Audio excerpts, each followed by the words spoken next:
Alors maintenant, on va donc revoir un petit peu la halakha du Birkat Hamazon avec des détails qui sont donc liés à cette mitzvah. Alors, première halakha que le Rabbi ramène, c'est est-ce qu'on a le droit pendant le Birkat Hamazon de s'interrompre? Pourquoi oui, pourquoi non? Quand oui, quand non? Alors, par exemple, voilà, juste comme ça pour essayer de voir si. De voir un petit peu qu'est-ce que vous en pensez. Est-ce que si je fais le Birkat Hamazon, et pendant le Birkat Hamazon, à côté de moi, il y a une Kedusha ou un Kaddish, est-ce que je réponds ou est-ce que je réponds pas?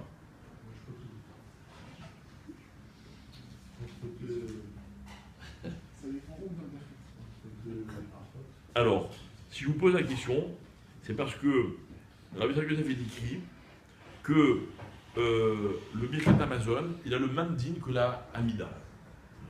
D'accord? Voilà le principe. Il faut savoir que Midéoraïta, le Birkat Hamazon, il est composé de 3 brachot, et que dans ces 3 brachot, on a le même din que la Hamida. Si vous faites la Hamida et que tout d'un coup il y a une Kedusha, qu'est-ce que vous faites? On s'arrête. Enfin, on ne s'interrompt pas. D'accord? Donc, pareil pour le Birkat Hamazon, on ne s'interrompt pas. D'accord? Donc, ce qui veut dire la chose suivante, c'est que quand quelqu'un fait le Birkat Hamazon, en aucun cas, il doit s'interrompre. Ok? Quelqu'un qui s'interrompt au milieu de son Birkat Hamazon, il ramène des chitotes qui disent, très bien, tu recommences depuis le début. C'est-à-dire tout ton Birkat Hamazon, tu l'as grillé. D'accord? Maintenant, donc on rentre dans les brachot, les batalas, etc., etc. Donc évidemment, c'est quelque chose qui est assez grave. D'accord? Maintenant, il ramène la chose suivante. Même quelqu'un qui ne parle pas, mais qui s'interrompt en silence. D'accord? S'interrompt en silence. Mais même dans le dernier bracha. Attendez, on va voir après. Ça, on va voir après. Okay? Donc, quelqu'un qui s'interrompt en silence pendant son Birkat Hamazon, il se met à réfléchir, ou bien il se fait des signes à quelqu'un, ou bien il se lève chercher quelque chose, ou quoi. D'accord? Alors, sachez une chose, c'est que c'est assuré de le faire. Celui qui l'a fait, c'est pas bien, il reprend son Birkat Hamazon là où il s'est interrompu, sauf s'il s'est interrompu suffisamment de temps pour que, s'il avait continué, il aurait pu terminer son Birkat Hamazon. Font? Hein? Je répète. Combien de temps vous prenez le Birkat Hamazon? On va dire 3 minutes. D'accord? Vous avez commencé, et à 1 minute, vous vous arrêtez. Et votre interruption elle dure plus que 2 minutes. Si vous aviez continué, vous auriez eu le temps de terminer le Birkat Hamazon, n'est-ce pas? Ce temps-là, il s'appelle un F-sec, qui nous oblige à reprendre le Birkat Hamazon. Si je me suis interrompu moins que ce temps, je reprends là où je me suis interrompu. Je parle évidemment de quelqu'un qui n'a pas parlé. Ok? Si je me suis interrompu plus que ce temps-là, d'après beaucoup de poskim, comme c'est ramène lui, le Rabbi Yosef, il faut reprendre. Ok? Je vous le lis. Chez Im Sach, Sira Betela Shaha, Kedeligmor et Kula. Donc dans ces. Pas d'où il s'est arrêté. Ah? Kedeligmor et Kula, pas d'où il s'est arrêté. Je pense au niveau. Comme l'ensemble des. Alors, c'est pas sûr du tout. Pourquoi c'est pas sûr du tout? Parce que ce din-là, il vient du din de. La même chose. Non. Il vient du din de chauffard. Où là-bas, il ramène la Gemara qui dit que quelqu'un qui a entendu un certain nombre de colottes, et bien après plus tard dans la journée, ou à un autre moment, il a entendu le reste des colottes, est-ce qu'on dit que les premières, elles s'ajoutent aux dernières? Ok, et là-bas, la Gemara, elle parle d'un certain temps, peu importe de combien de temps, et les Khamim, ils comprennent que ce que la Gemara veut dire, c'est le temps qu'il faut pour faire toutes les colottes. C'est beaucoup de temps, toutes les colottes. Pourquoi? Parce que quand vous voyez, nous, on fait 30 colottes là, 30 colottes là, 30 colottes là, surtout étalées surtout le Moussa. Mais qui tourne.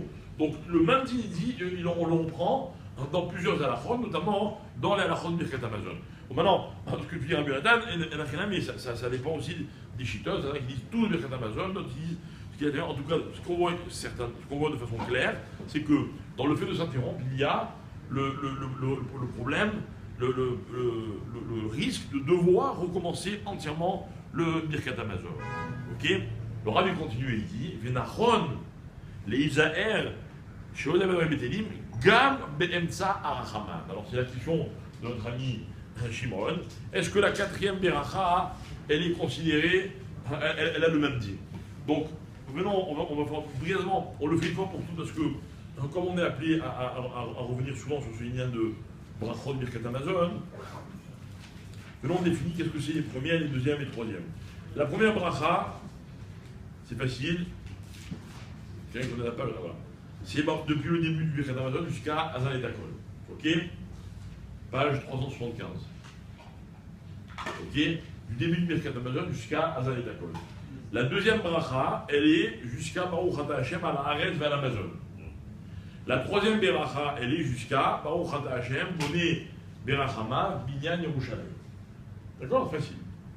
La quatrième bracha, qui est une bracha qui a été rajoutée par les Chachamim, elle est Baruch Ata Hashem, à El, Avinu, Makenu, Azirenu, Morenu, etc. etc. D'accord? Maintenant, cette bracha, d'après certains, elle va jusqu'à la fin de Birkat Hamazon. D'après d'autres, elle va jusqu'à Rachaman. Et à partir de Rachaman, c'est juste des demandes qu'on fait à Hachem. D'accord? Maintenant, dans tous les cas, le Rav y ramène que c'est pas bien de s'interrompre à ce moment-là, même pour Varim Betelim.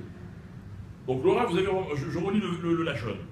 V, Nachon, l'Isaïa, je veux d'abord Varim Betelim, Af, Shemikar Adin Mutar les Daber les Tzorer Benza Arachaman. Ça veut dire comme ça, qu'en fait le Rav il ramène tout un biboul où on voit que d'après la plupart des poskim, dans la dernière partie du Birkat Hamazon, à partir de Arachaman, on aurait le droit de parler. Alors de quoi est-ce qu'on aurait le droit de dire? Est-ce que c'est les Tzorer pour quelque chose du moment maintenant? Est-ce que c'est Stam, quelqu'un il raconte une histoire, je me mêle, Varim Betelim, mais qui n'ont rien à voir avec le Birkat Hamazon, etc. etc. Donc il faut savoir une chose, c'est que Mikar Adin, je ne peux pas vous dire que c'est un sourd. Ok? Le Rav dit comme ça, il dit, mais un Vadaï que c'est pas bien. Et en plus, c'est pas bien pourquoi? Parce que c'est sûr que quelqu'un qui fait ça, ça prouve qu'il n'a pas de Kavana. Il n'est pas concentré sur son Birkat Hamazon. Et il ramène encore une autre raison, qui va peut-être vous plaire et vous motiver, c'est que le Harachaman, il dit, c'est un moment dans lequel c'est bien de demander des choses dont on a envie, on a besoin. Et il dit particulièrement, devinez, la part d'Assar. D'accord? Et il dit encore plus particulièrement de demander à Hachem à ce moment-là de l'aider si on a des dettes à les rembourser. Et il explique pourquoi, etc. etc. D'ailleurs, c'est moyen. C'est-à-dire qu'on voit que c'est un moment qui n'est pas stable, quoi. Il y a une vraie kavana à avoir. Ok? Donc, on récapitule afin de conclure. Les trois premières paroles de Birkat Hamazon, on n'a pas le droit de parler. On a dit Mamtin Kunamida. La quatrième Beracha, d'après certains, c'est jusqu'au bout de Birkat Hamazon, d'après certains, c'est jusqu'à Rachaman. D'accord? Évidemment, vous comprenez que si la Bracha va jusqu'au bout de Birkat Hamazon, c'est un peu plus rameau. Dans tous les cas, Mikaradim, on aurait le droit de parler. Ok? Le Rav dit Nachon les Isaïr. Et là-bas, il ramène d'autres poskim qui sont encore un peu plus sévères, etc. Dans tous les cas, c'est sûr que si on veut que le Birkat Hamazon il ait véritablement un sens, il faut savoir garder notre Kavanah jusqu'à la fin de Birkat Hamazon.